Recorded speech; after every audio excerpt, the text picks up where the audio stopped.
Kita saat ini hidup di dunia yang dibentuk oleh sains. Setiap hari kita memegang smartphone yang lebih kuat daripada komputer yang mengirim manusia ke bulan. Tapi dunia ini nyaris tidak pernah terwujud. Pandangan Kristiani yang telah mengalami pergeseran paradigma yang dramatis dari menjadi pusat absolut peradaban barat di abad pertengahan menjadi salah satu suara hegemoni otor di era modern yang sekuler. Pergeseran ini bukan terjadi begitu saja. Ia lahir dari konflik berdarah, penyiksaan, dan pembunuhan yang sistematis. Pertanyaan besarnya adalah, mengapa? Apa yang begitu mengancamnya dari sebuah ide? Bagaimana gereja yang awalnya dianiaya berubah menjadi penganiaya? Untuk memahaminya, kita harus mundur ke masa ketika kebenaran bukan suatu yang dicari, tetapi sesuatu yang sudah ditetapkan. Jika penasaran, tonton video ini sampai akhir.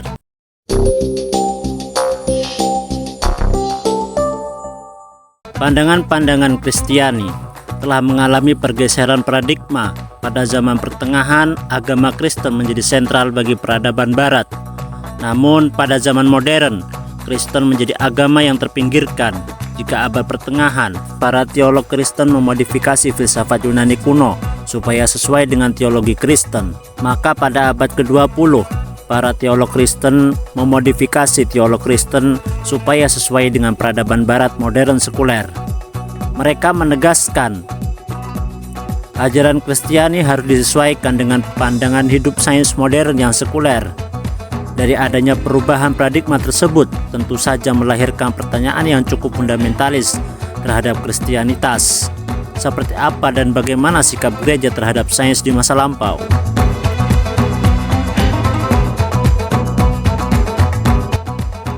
Sains yang merupakan barisan dari filsafat Yunani dan Kristen yang telah didominasi oleh doktrin harapan tentang turunnya kembali Yesus Kristus ke dunia telah bersaing dalam perebutan otoritas kebenaran. Problematika tersebut masih belum mencuat ke permukaan.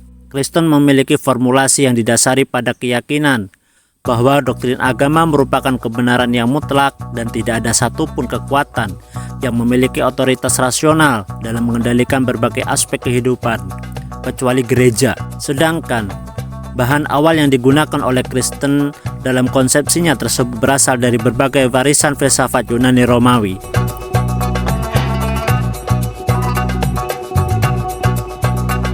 Bagaimanapun, Kristen tidak bisa terlepas dari Helenisasi dan ketegangan yang terjadi antara Kristen dengan kebudayaan setempat merupakan suatu ketegangan yang tidak kunjung teratasi secara memuaskan, dikarenakan mereka sendiri adalah bagian dari kebudayaan tersebut. Melalui pertanyaan yang diajukan oleh Tertullianus, seorang teolog dari Afrika Utara yang hidup pada abad ke-3 Masehi, mengimplikasikan adanya kesulitan pihak gereja dalam melepaskan diri dari jeratan intelektual paganisme. Pertanyaan itu ialah sebagai berikut.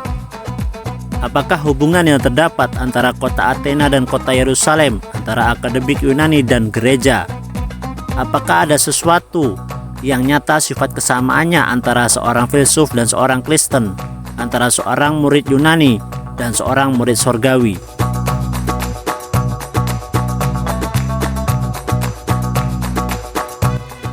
Sebagai gantinya dalam mempelajari karya Yunani Romawi, maka ia lebih senang terhadap orang-orang Kristen yang membaca perjanjian baru saja dan tidak bersimpati pada usaha yang dilakukan oleh orang-orang Kristen dalam menemukan hubungan yang positif antara iman Kristen dengan gagasan dari kaum filsuf Yunani.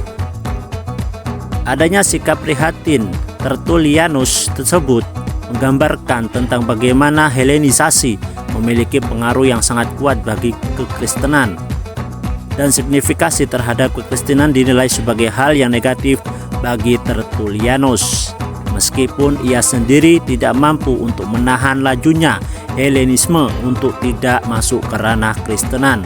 Kondisi demikian tidak hanya dilihat oleh Tertullianus, melainkan dilihat pula oleh Kristen lainnya, meski memberikan jawaban yang lain. Orang tersebut ialah Hieronymus dari kota Antioquia. Sebagai seorang yang hidup pada abad ke-4 Masehi, ia tertarik sekali terhadap karya Yunani dan Romawi. Minatnya yang sedemikian kuatnya pada karya Yunani dan Romawi telah membuat dirinya membanding-bandingkan dengan apa yang terdapat di dalam Alkitab. Menurutnya, bila dibandingkan dengan karya dari orang kafir, Alkitab tentu jauh lebih rendah mutunya dan kurang cukup kuat untuk mendorong pemikiran yang mendalam.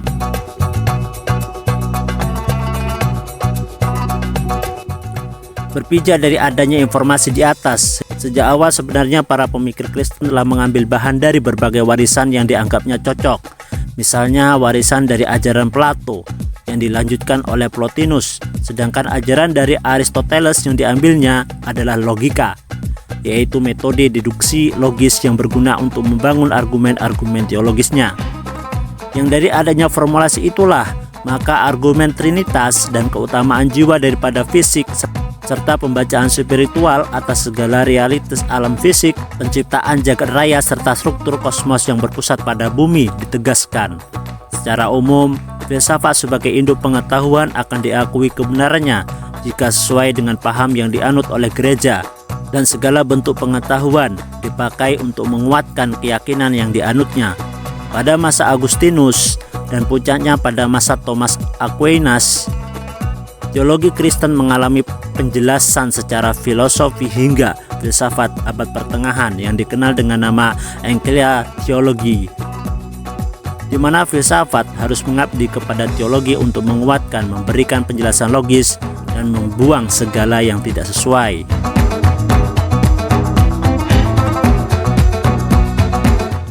Dan secara historis, sikap tebang pilih Kristen terhadap filsafat secara eksplisit telah dinyatakan oleh Brazil, yang melalui nasihatnya itu ia menyampaikan, "Inilah nasihat saya, sebagainya Anda jangan menyerahkan akal Anda kepada para pengarang kafir tanpa syarat, seperti suatu kapal yang taat pada kemudinya hingga mengikuti kecondongannya ke kiri dan ke kanan.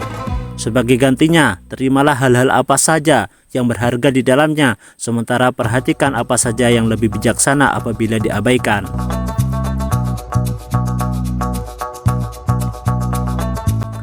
Dari nasihatnya tersebut, Basil telah menyarankan agar orang-orang Kristen untuk bersikap bijak terhadap karangan yang disusun oleh para pengarang kafir sebagai persiapan menangkap isi Alkitab itu sendiri. Tentu saja dengan sarannya itu, ia telah menyarankan Kristen lain untuk menyerap hasil karya kafir jika apa yang dihasilkannya itu memberikan dukungan atas apa yang terdapat di dalam Alkitab dan mengabaikan hal-hal yang tidak selaras dengan Alkitab. Ketika Kristen telah mengambil bahan dasarnya dari filsafat Yunani dan Romawi, namun dalam perkembangan selanjutnya telah terjadi persaingan yang ketat antara gereja dan filsafat Yunani dalam memperebutkan otoritas kebenaran. Misalnya, sebagaimana yang terjadi pada teori kosmologi. Bagi kelompok literal Kristen penganut metode literalisme, ayat-ayat Alkitab tentang alam semesta haruslah diartikan secara literal. Bahkan lebih dari itu, dasar-dasar kosmologi harus diambil dari Alkitab. Misalnya, konsep air adalah di atas tanah atau udara, yang bertentangan dengan prinsip dasar Aristotelian yang menyatakan bahwa alam telah menempatkan air di bawah udara, api, dan benda-benda langit. Maka teks Alkitab harus diamanatkan atas konsep filsafat kafir Aristoteles.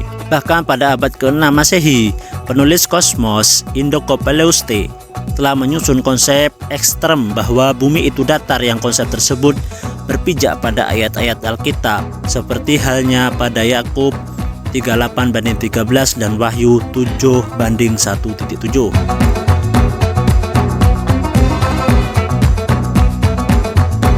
Pada saat ilmu pengetahuan diikat oleh doktrin agama Kristen yang bersifat tertutup dan jauh dari karakter teologis, tentunya kondisi demikian akan melahirkan adanya suatu konflik.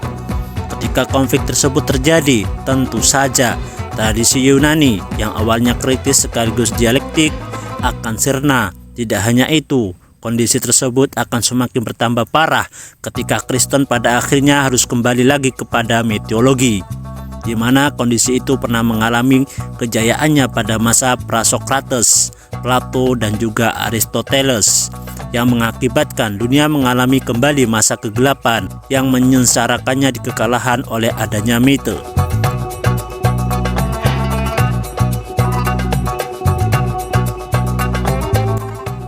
Yunani kuno memiliki peran penting dalam melakukan proses perubahan paradigma berpikir manusia dari sesuatu yang mistik ke dunia ilmu.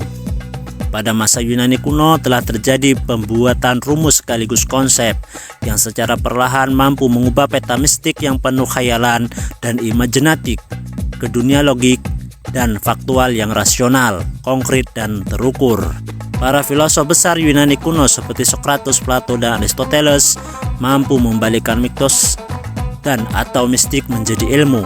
Harus diakui bahwa mite dapat menjadi perintis lahirnya filsafat, karena dengan adanya mite, manusia mampu melakukan percobaan untuk mengerti tentang sesuatu secara filosofis dan spekulatif. Mite tidak hanya memberikan jawaban tentang adanya asal-usul dunia dan juga manusia, melainkan dapat mencari pula keterangan tentang asal-usul alam semesta dan kejadian yang berlangsung di alamnya. Cabrens menyebutkan bahwa aspek mite juga lebih penting dan lebih besar pengaruhnya bagi lahirnya sejumlah filosof dan juga karyanya.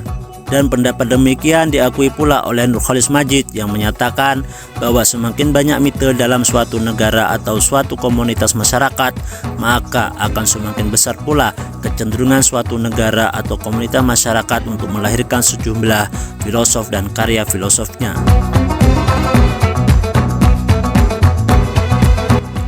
Adanya dominasi otoritas kebenaran oleh gereja pada akhirnya melahirkan persaingan antara ilmu pengetahuan dengan agama Kristen yang berlanjut pada tindak kekerasan dan juga pembunuhan para ilmuwan oleh gereja, sebagaimana yang terjadi kepada Hypatia, seorang ilmuwan perempuan yang berparaskan cantik pada tahun 415 Masehi, dan berlanjut pada pembakaran perpustakaan Iskandaria. Buku Aristarchus yang menyatakan bahwa bumi hanya salah satu planet yang mengelilingi matahari yang baru ditemukan kembali 20 abad kemudian, tersimpan pula di perpustakaan tersebut, dan tindakan itu justru mendapatkan apresiasi dari gereja. Tindak kekerasan dilakukan oleh Cyril, seorang uskup Iskandaria yang telah memerintahkan pembakaran terhadap perpustakaan Iskandaria. Ternyata keabadiannya itu dilanjutkan oleh Justinianus, tepatnya pada tahun 529 Masehi. Justinianus memerintahkan penutupan pusat-pusat belajar ilmu pengetahuan termasuk Akademi Peninggalan Plato yang telah berdiri sejak 387 sebelum Masehi.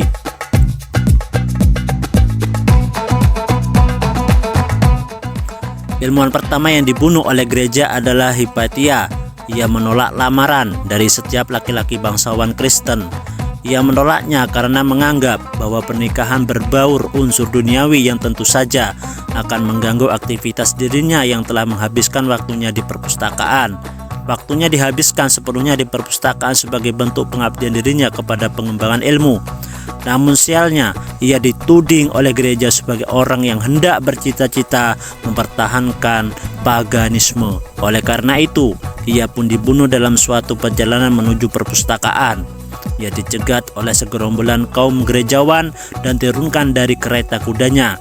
Ia dibunuh dan dikelupas dagingnya. Tidak hanya itu, tulang-tulangnya pun dibakar dan karyanya pun dihancurkan. Namun ironisnya, pembunuhan terhadap Hypatia dilakukan oleh atas perintah Cyril, justru mendapatkan kehormatan dari gereja sebagai orang suci atau santo.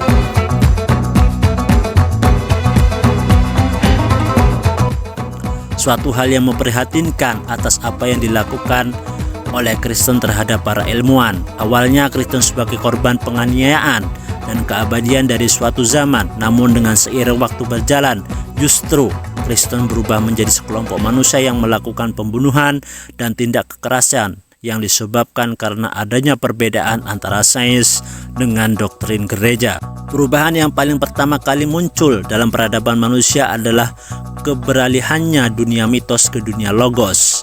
Kondisi itu disebut oleh Thomas S. Kuhn sebagai perubahan besar dalam kehidupan umat manusia. Dan tanpa pernah ada perubahan paradigma ini, sulit sekiranya untuk memprediksi wajah dunia yang saat ini ada.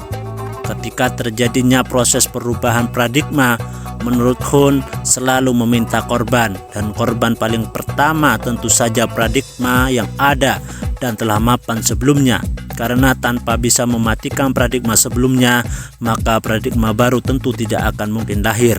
Contoh konkret tentang paradigma yang dimaksud ialah teori geosentris, di mana teori tersebut telah tergantikan dengan adanya teori heliocentris yang telah dikembangkan sebelumnya oleh Copernicus dan Galileo Galilei.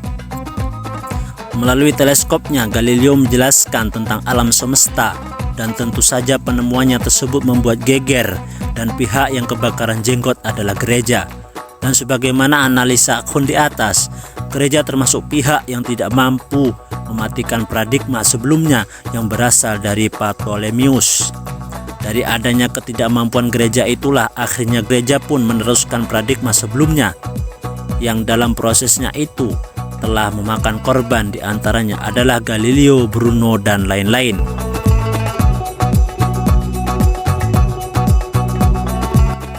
Selain Copernicus yang dianggap sebagai seorang bidat oleh gereja, akhirnya tuduhan itu pun dinisbatkan pula kepada Galileo Galilei. Galileo dicerca dan ditempatkan di dalam rumah tahanan selama 7 tahun sampai akhirnya ia digantung. Giordano Bruno mengalami nasib yang lebih buruk dari keduanya. Ia diburu oleh Inkuisisi di Italia, dan berdasarkan fakta historis, Bruno pun termasuk salah seorang ilmuwan yang telah dibunuh dan siksa oleh gereja. Bruno menyembunyikan dirinya di berbagai negara Eropa, dan setelah memburunya terus-menerus, Inkuisisi akhirnya menangkap Bruno di Venice, Italia. Dia dikurung selama 6 tahun lamanya tanpa buku, kertas, dan teman. Pihak otoritas gereja memindahkannya Bruno dari Venice ke Roma, dan ia dituduh murtad. Tuduhan khusus kepadanya ialah bahwa dia telah mengajarkan terdapat pluralitas dunia, dan setelah ia dipenjara selama 2 tahun lamanya, akhirnya dia dituduh bersalah dan dibakar hidup-hidup.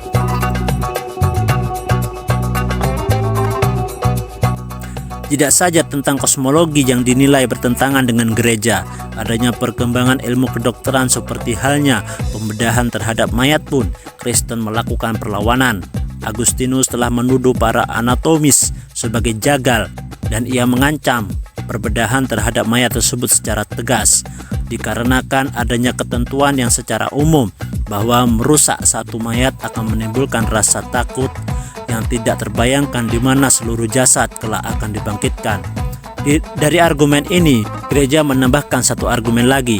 Gereja membenci penumpahan darah.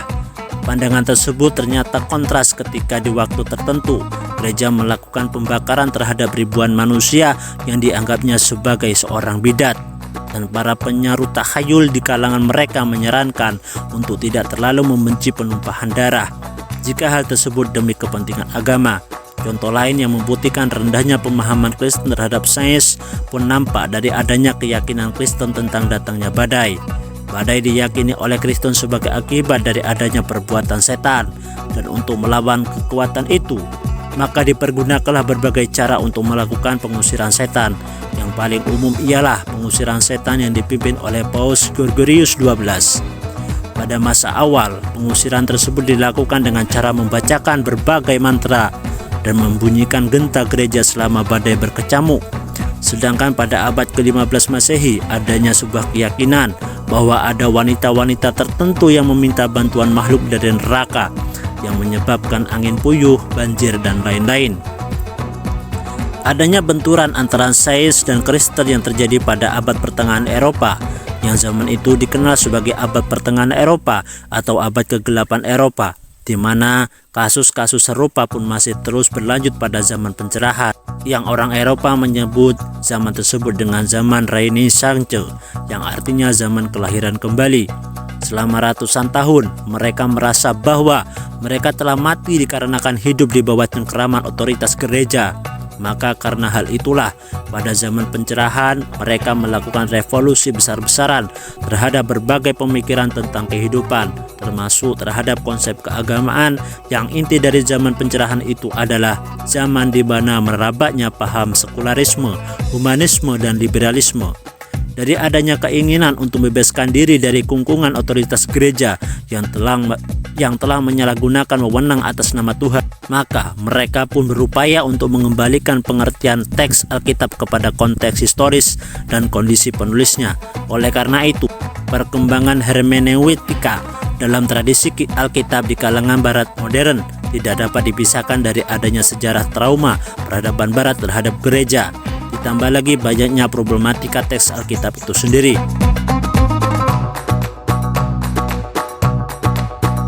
Lalu mengapa gereja begitu keras kepala dan menyerang secara mati-matian terhadap orang-orang yang mempunyai gagasan baru?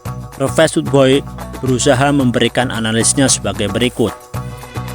Yang pertama, seluruh tatanan sosial dijelaskan berlandaskan observasi literal terhadap aturan-aturan khusus yang dipaparkan oleh gereja.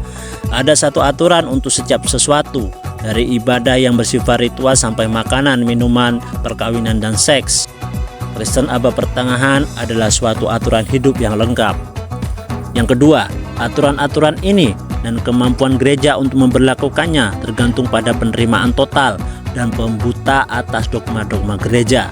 Yang ketiga, penolakan salah satu dari aturan-aturan ini apabila oleh sains atau bukan, dengan adanya kekuatan dogma dapat menimbulkan keruntuhan dan disintegrasi seluruh tatanan sosial. Yang keempat, jadi sains dan pemikiran bebas adalah suatu ancaman dan mesti dilarang. Kesimpulannya, suatu hal yang sangat beralasan jika para teolog atau pihak Kristen yang identik dengan Kristen untuk meninggalkan ajaran Kristen yang pernah menjadi kompas kehidupan mereka. Tidak adanya dukungan yang konkret dari gereja dan bahkan segala penemuan sains dinilai bertentangan dengan doktrin gereja yang pada akhirnya melahirkan inkuisisi bagi para saintis. Telah membuat mereka jengah dengan apa yang mereka alami selama ratusan tahun lamanya. Karena adanya ketidakmampuan ajaran Kristen untuk selaras dengan sains, akhirnya pihak saintis menjadi korban kekejaman gereja. Dan setelah mereka melepaskan diri dari kungkungan otoritas gereja, akhirnya ajaran Kristen pun diperkosa supaya bisa sesuai dengan peradaban Barat. Dan jika sejak awal gereja mampu membedakan mana ajaran paganisme dengan sains, tentunya ajaran Kristen tidak akan mengalami perombakan oleh pihak insider. Apa pendapat kamu? Apakah ada ilmuwan lain yang kamu tahu menjadi korban? Bagaimana menurutmu hubungan antara sains dan agama hari ini? Share pemikiranmu di kolom komentar di bawah. Like video ini jika kamu merasa tercerahkan. Subscribe ke channel ini untuk lebih banyak konten yang membuka wawasan. Dan nyalakan bel notifikasi agar kamu tidak ketinggalan diskusi seru lainnya. Terima kasih sudah menonton. Tetap lapar akan pengetahuan dan selalu bertanya segalanya. Sampai jumpa di video berikutnya.